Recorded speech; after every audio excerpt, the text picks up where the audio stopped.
God is not all-powerful and all-loving, said a famous scientist. So which is it? Does God not really love us? Or is God not really that powerful? In this video, we will answer those questions. Why is there suffering on earth? And why doesn't God do anything about it? By the end of this video, you will understand the true answer to these questions. It's pretty obvious when you look around us. There are diseases, famine, drought, plagues, pandemics, epidemics, wars, and all the nasty things you could think of. And it's pretty hard to see if God is really all-loving through all this noise. Once a tsunami hit a concert and many people died and drowned. People asked, why did God kill all those people? There was a fire in a hospital and all the babies there died. And people asked, why did God let the babies burn? A pastor died and his brother asked God, why did you kill my brother? Is he not your servant? Does he not love you? Is he not under your protection? A famous scientist said, God cannot be all-loving and all-powerful at the same time. He can be all-loving, but not all-powerful. Because if he were both all-loving and all-powerful, that love would make him want to prevent all suffering. Or maybe, he is all-powerful, but not all-loving. He can choose whether to prevent all this or just let it be. Let me tell you a short story. I asked a friend of mine, hey, when do you plan to have a child? And this is what she said. I'm not going to have a child. Then I asked, why? She said, there's too much suffering.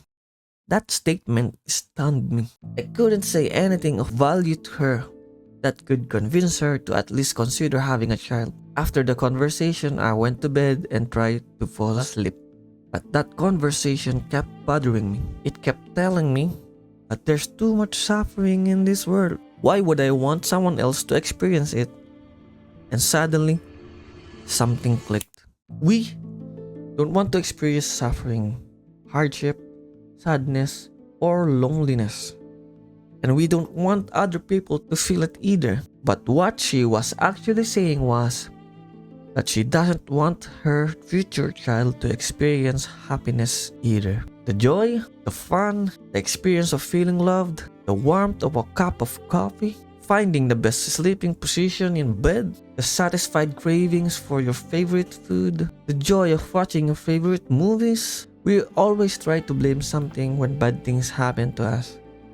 But what if good things happen to us too? How come we only say, why did it happen to me when we experience bad things? Why can't we also say, why did it happen to me when something good happens? What I'm trying to say is, we can't appreciate the good things if we have nothing to compare it to. If you ate your favorite food your entire life, would you still say it tastes good? Probably not. But what if you only ate vegetables your entire life, and in the last month of your life, you finally eat your favorite food? Would you say it's delicious? Probably more than words can describe. Nothing changed with the food. What changed is your perspective and how you receive the good things. Not to say that you must always suffer, but to accept suffering as part of what makes the good things meaningful. And to answer the question we had earlier, after we understand suffering in a different way, why is there so much suffering? Part of the answer is also because of us. If God is all-loving and all-powerful, why not just remove all of this? Imagine you were kidnapped and trapped in a basement. You were fed food that you don't like, and in 3 days, you will be forced to marry your kidnapper. Would you call that love? Would you call that freedom? No. You can only love if it's not forced. And you can only be free if you're not bound by anything else. That's how God created us. Beings with free will and ability to love. God wants what is good for us, but He will not force us to love Him. And much of the suffering we experience also comes from us. It started from our greed for knowledge and selfishness. So, the way we experience the whole spectrum of emotions The suffering and the good things show how much God truly loves us. But you could also ask me this: what about the people in this world who experience mostly suffering and almost nothing else? I have a good news for you. If our lifespan is only about 70 years, that means we may experience 70 years of suffering. But there is something waiting for us after this life: endless happiness.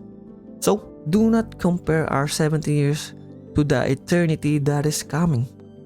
The eternity of happiness, the eternity of all the good things we talked about earlier. So, why not accept what is happening and endure the suffering? Because it does not compare to the joy that is to come.